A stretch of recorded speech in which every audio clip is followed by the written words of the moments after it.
Akhir Desember lalu, dunia digemparkan dengan munculnya sebuah virus baru di kota Wuhan, China. Penyebaran virus yang menyerang saluran pernafasan ini begitu cepat. Bukan saja menyebar di negara China, namun juga ke negara-negara lain termasuk Indonesia.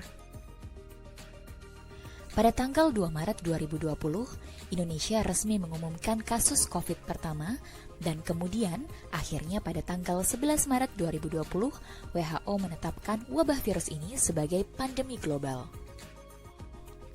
Kemudian, virus ini dikenal dengan nama COVID-19. Pandemi COVID-19 yang berkepanjangan lambat laun membuat ekonomi melemah, bahkan hingga berdampak pada usaha kecil dan menengah.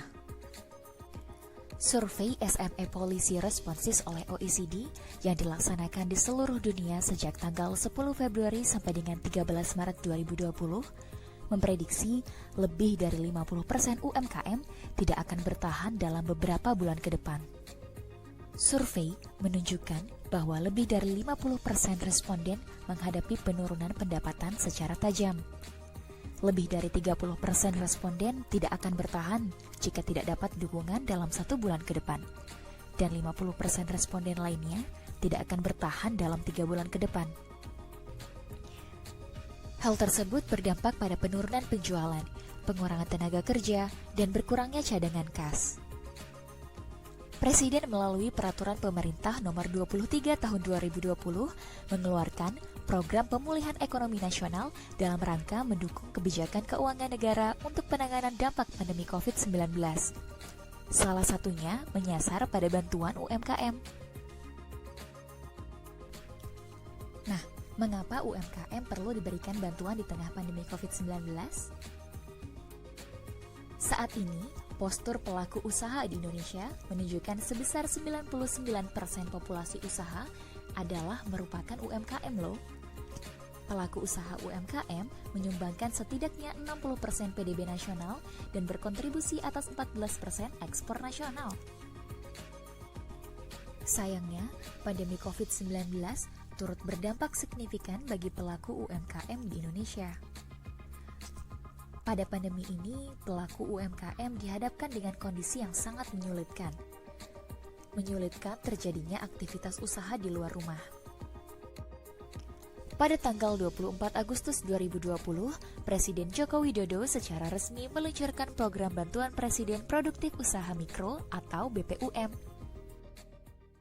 Agar Banpres produktif ini dipakai sebaik-baiknya dalam membantu usaha Bapak Ibu sekalian, jangan dipakai untuk hal-hal yang tidak bermanfaat, yang konsumtif, tetapi dipakai untuk hal yang produktif.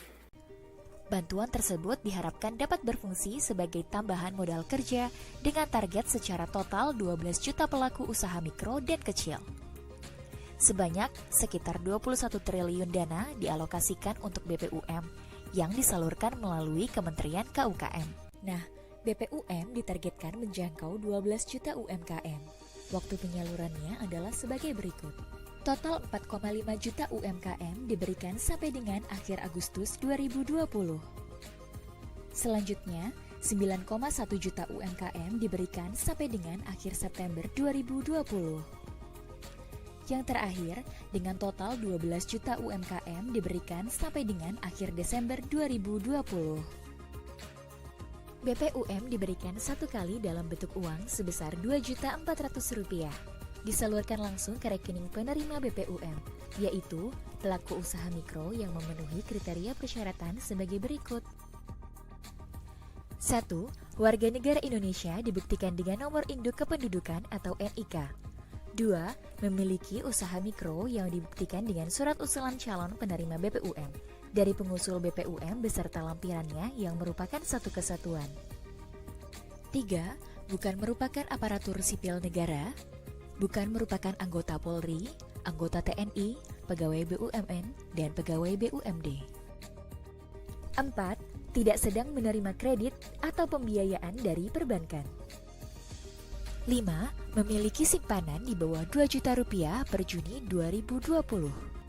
Berdasarkan data dari Kementerian Koperasi dan Usaha Kecil dan Menengah, per Oktober 2020, sebanyak 21 triliun 977 miliar 35 juta dan 200 ribu rupiah dana BPUM telah disalurkan kepada 9.157.098 UMKM di seluruh Indonesia.